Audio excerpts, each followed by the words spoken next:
Okay, we're going to talk about measuring traps, and we'll get into what that really means here in just a little bit. But before we get started, um, this was the antenna I was going to bring to field day this year, but nobody wanted me to bring it because it was going to be too hot to put it up. And you can see that it would have taken a fair amount of effort and work to actually get this thing up in the air. So I think it's probably a good idea that we decided not to go with this. Half hour So. max. Okay, half hour max, you're right. Yep. Okay. So we're going to talk a little bit about what's a trap, how is a trap used, what kind of antennas do we find traps on, different types of trap failures, and then we're going to finally get down to the punchline and how we end up measuring a trap to see if it's really working the way it's supposed to end up measuring. So we're not going to talk about design and a bunch of other esoteric type stuff. There's lots and lots. I can take out of this information here, talking about traps, I can create two more programs on traps if anybody have any interest on it. We'll see how bored you are at the end of this. So what is a trap? Traps are typically used in multi-band antennas, multi-band. So that means probably 20 or 40, 20, 15, 10. So that's a multi-band type of antenna. And so that's antennas that cover multiple frequency bands. You find traps in multiple band antennas that are typically like verticals. You'll find them in beams. You'll also find them in wire antennas. So here's kind of a good illustration here. I don't know if my little pointer shows up, but here on the wire antennas, you can see these big coil blobs there. Those are traps. This antenna here is a 4080, I believe it is, alpha delta. So this antenna, one stretch of wire out there will handle the two bands. Now there are caveats that comes with it, and that's a whole nother program. Off to the left, this is a vertical. This is like a 5-band vertical. So you can see these little bulges here, and that vertical piece of aluminum there. Inside those things is a coil and usually some type of capacitance that is provided there. So those are known as traps. This bottom picture is a tri-bander, and you can see on the center element, that's typically your driven element, there's two traps in there. This antenna is able to handle 20 meters. There's a trap for 15 meters and another trap for 10 meters. So it can handle all three bands with one feed point, one piece of coax, one antenna. And I think by now all of us understand that the benefit on having one antenna that can handle multiple bands, because you really don't want to have to go through the effort and stringing up wires, stringing up aluminum, or putting up verticals for every single band that we operate on. So I believe that typically we have like 10 bands that we like to operate on, but we don't have to do it when we have multi-band antennas. So what does a trap do? A trap acts like a switch. It electrically cuts off the rest of the antenna at the trap's designed frequency. So a trap has a designed frequency on where it's supposed to work. And that you can think of that design frequency. At that design frequency, that device acts as a switch. That trap acts like just plain old knife switch there. So it acts as a loading coil below the trap's design frequency. That means as a loading coil, it's gonna, and it's below that trap's frequency, it will just pass that information, pass that RF through that trap. But there is a consequence to doing that. So here's another example of a trap. Okay, a trap consists of a capacitor and inductor in parallel. So if any of us remembers way back when we went through our exams to get our FCC license, when we had something as a capacitor and inductor in parallel, that created a tank circuit. So at it presents a high impedance resistance at its resonant frequency. So as a tank circuit, when you put energy into that, that thing produces kind of a resonancy. It charges the capacitor, it releases that energy into the inductor. It then delays it a little bit, re-releasing the energy as that field collapses and creates a kind of a circuit that goes back and forth, back and forth. So that creates a tuned circuit that when you try and apply power to it, that device is going to act as a really, really high impedance and stops anything going through it at that frequency. So that acts as a switch. It won't let anything pass it. So here's a couple of good examples. Let's consider a 20-40 meter dipole. So this is a piece of wire hanging up there, and it has a trap on both the up feed side and the down feed side, the counterpoise side and the main feed side. So let's say we're exciting it with something in the 14 megahertz area. So that 14 megahertz is 20 meters. So what'll happen there, as it sees 20 meter frequencies coming into that trap is tuned for 20 meters. That trap will start oscillating or resonating there, and it will act as a switch and will not let any other energy move forward that. So the other key thing is we know that a quarter wave dipole on that 20 meter band is approximately 16 feet. So that means that that first 16 feet looks just like a nice quarter wave dipole there, and it will resonate, or the RF coming off of that will look just fine, and it won't have any kind of an SWR. So that entire part of the B section of that wire is virtually turned off.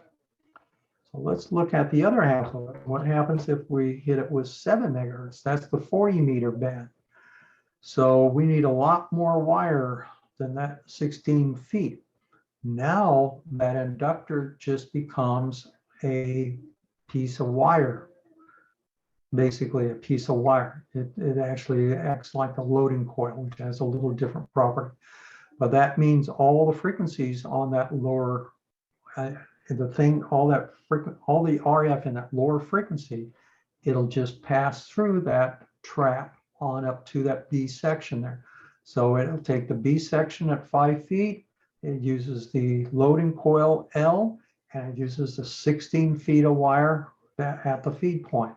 And that will make up enough wire there where you will get resonance at your 7 megahertz at 40 meters.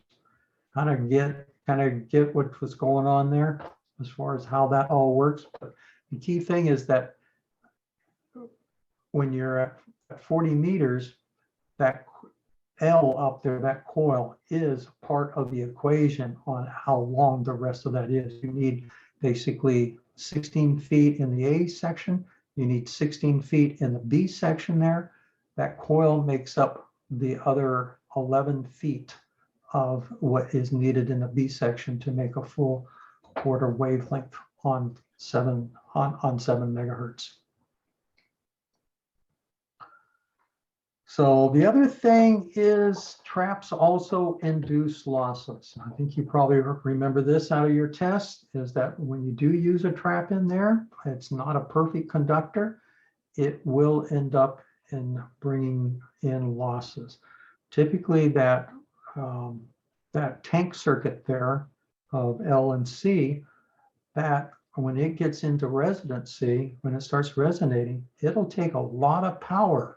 It's taking in a lot of power that's running back and forth that is basically getting wasted as heat. So that's what you get for RL loss. So all of those resonant circuits, they have to be a really high Q type of circuit to keep that RL loss, that heating loss, down. So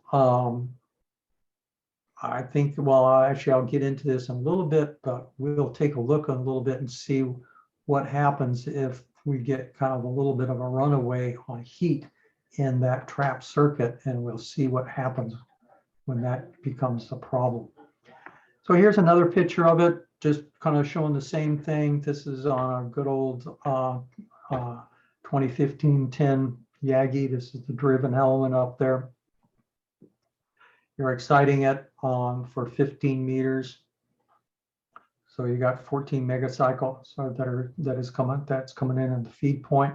You can see that the 10 meter trap here is just passing it on, because just through the inductor, and then you can see that it's passing through the 15 meter element there, and then at good old the 15 meter trap, that's blocking it. So that switch is open because that thing has gone into resonance. It's resonating. Good thing I got you here. Yep. So anyway, this is kind of another picture, same picture I had before there. So you got traps and wire antennas and verticals, and you also have them in all kinds of Yagis. But remember that these guys here carry on some extra baggage that you don't always like. So I mentioned a little bit of a problem where if you kind of get it with a little too much power, or you have some connections aren't right, or especially some of the traps, if you get bugs in it or you get water in it or some contamination, corrosion,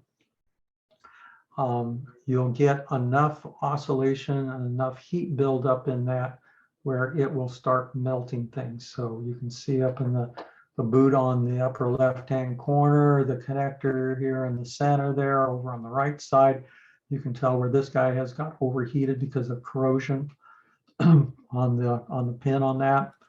The lower left, this is just a coax trap that was built, and you can see that the voltage actually ate its way through the coax all the way into the PVC and got onto that center lug in there and ate that up. And then obviously the trap over on the right-hand side destroyed, absolutely destroyed. So I'll just say that, just a moment.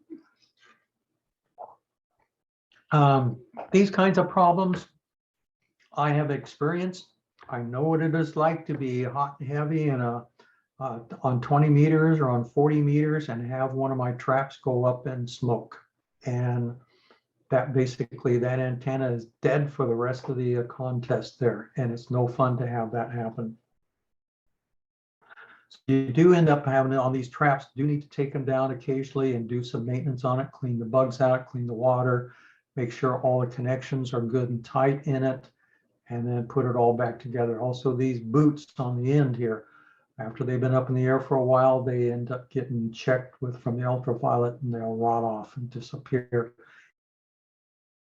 And they have to be replaced. So let's go for how do we measure a trap? So I think I've brought up pretty well that that trap needs to be resonant somewhere in the band that you want to block RF. Somewhere in the band, it needs to be resonant.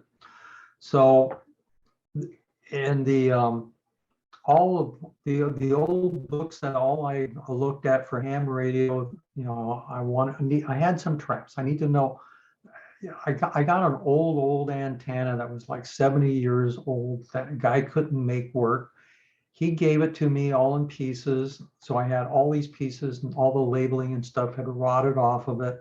I pulled the traps apart, emptied out all the dead bugs and all the dirt and all the grime and stuff, cleaned up all the fittings, tried putting it back together. But I had these 6 different traps, and I needed to figure out what the heck frequency, what order they need to be put back together on. So I did some reading, and everybody said, find a grid dip meter. So I spent 3 years trying to find a functional grid dip meter out there. And you can't find grid dip meters anymore that are in decent shape that work correctly. And if you do, they're probably made out of tubes. Then all of a sudden I did, and it took me 3 years to figure out that I was looking in the wrong place. So I'm a little slow. But you know, everybody knows in the last couple of years we've had these VNAs, nano VNAs, spectrum analyzer. had all these really neat antenna analyzers that came along. Well, I found out that you can use a VNA or spectrum analyzer, any type of antenna analyzer to figure out what frequency that thing is resonant at. And with an antenna analyzer or VNA, you can sweep the trap, you can see where it's resonant, you can tell if it's really good resonant or if it's really poor resonant, where you have a bad, something's not right in there as far as corrosion or something. And you can tell if you have a good trap that's going to work for you. Doesn't mean it's going to be able to handle the power, but you know that it's going to end up stopping that RF from getting past that point. So when you do measure these things with a spectrum analyzer, you want to make sure that you're not touching or holding on to the trap, because that'll change its resonant frequency. It changes the capacitance. Make absolutely sure you don't have anything metallic in the area. It's not sitting on a metal bench. You don't have a toaster sitting next to it. Make sure you have all that stuff cleared away from it, because it can end up changing what that resonant frequency is. So here's a good old MFJ. Everybody knows about these. These guys are slowly fading out and disappearing from us. 269 or 259, whichever it is. So here you have a trap. He took 3 coils of wire. Now, did you know that a VNA, an antenna analyzer, it has a little mini transmitter in it, a little small transmitter. So when you're measuring a piece of coax or you're measuring antenna, so what it's doing is that it's sending out a little tiny small RF signal on a specific frequency. It has what's in it a return loss bridge. So it knows how much is going out and it sees how much is coming in. The difference between what's going out and the difference coming in from that return loss, then he can use that delta there to calculate the return loss, or the SWR. And from that, he can also see the phase of that voltage coming back, and he can also calculate how much of that is resistive and then how much of that is reactance, and also if it's on the capacitive side or inductive side. But see how simple that is? All you need to do is grab an antenna analyzer, wrap a wire around a couple turns around whatever you're measuring, and then go through there and sweep it. Now, these days, we've moved away from the old MFJ stuff, where now we have things like the Rig Expert, we have the Nano VNA, and these guys where we can sweep a frequency and pictorially we can see where the lowest SWR is for that particular antenna. Again, the little white knob up on the top is a trap. It's just in a little different form. And the guy just took a piece of wire, made a couple wraps around it, used a BNC to whatever that type of connector is, and plugged it into his little Rig Expert, or you can do it for Nano VNA. And voila, you got a picture. You can see exactly where that thing is. So that's set for 17 or 21 megahertz. So that is 15 meters. I think that's 15 meters. So you can see, and it has a really big notch in it. Now you spread that out, you can see that that's, I think it's 2.5 kilohertz. So it's a pretty wide notch when you spread that thing out. And so that covers a good majority of the band there. Now, some of these traps are going to be set where they're at the very beginning of the band or at the very end of the band. When you see that happens, but you'll see that that whole notch in there, it covers pretty much the whole band. But the bottom part of that is usually either at the top or at the bottom. And what the reason they do that is that when you start pumping current into this, that tank service circuit, it will create a lot of heat. So they kind of move the really, really sweet spot up and out of the way, so it's not going to get fried when someone throws a lot of power at it. So again, so let's go for the final exam. We'll find out if anybody at all was listening to me. So I have a 15 meters will not tune on this antenna. So that middle element right in there, the red one there, or at least the red line, that guy there, it won't tune. It has a horrible SWR. If I need to troubleshoot that guy, what trap am I going to end up looking at? What do we think as far as the most likely problem? So is it the 10-meter trap, 15-meter trap? And if you can find a 20-meter trap, good luck, but you don't need a 20-meter trap on that.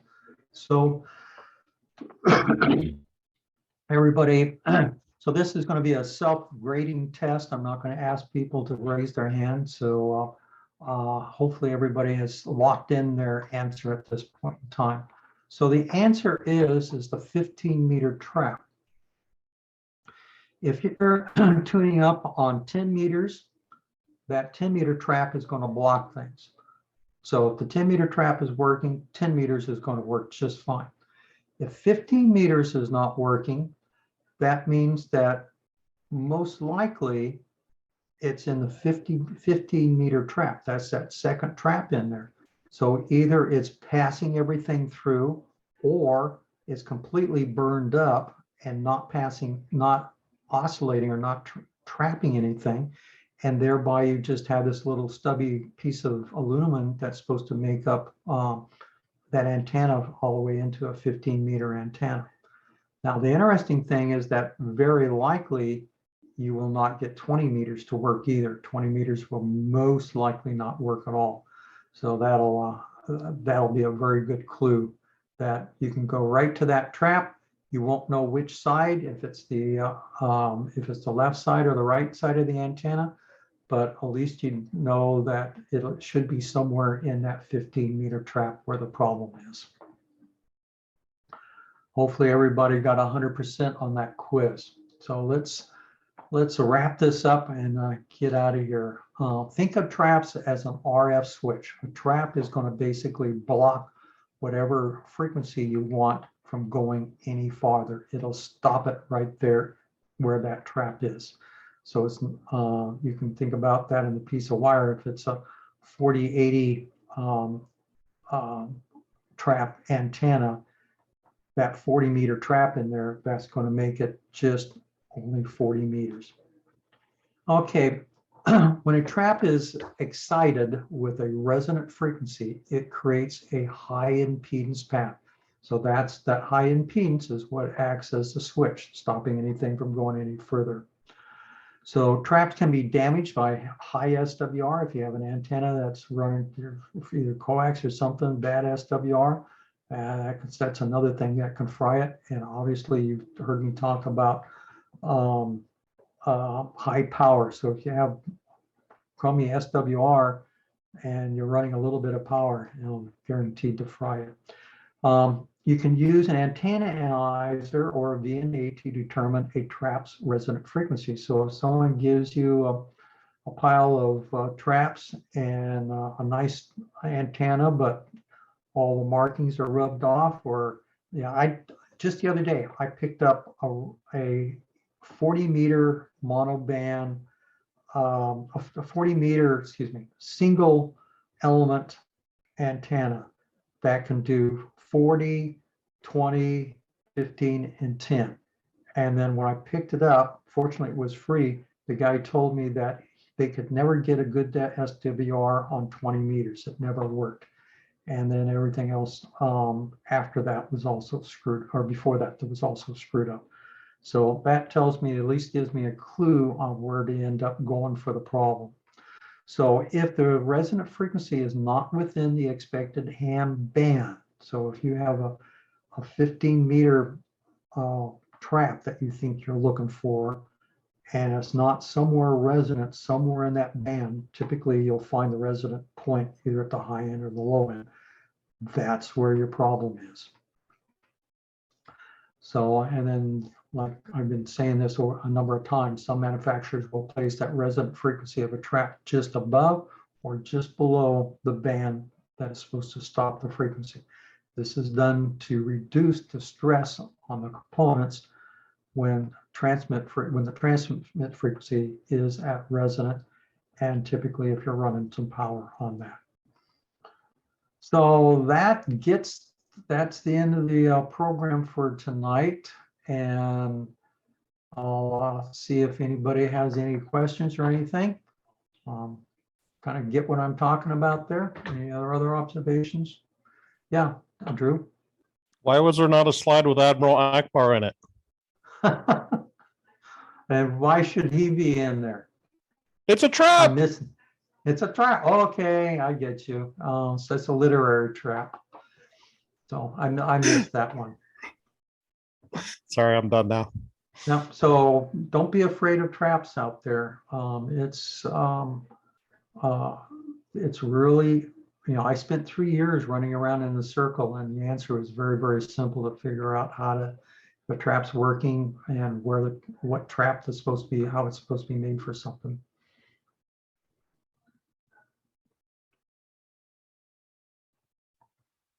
Sound good? Everybody, okay, so I'll close the meeting. Anybody else want to hang around for any last minute comments? Go right on ahead. So thank you, everybody. We'll see you at field day.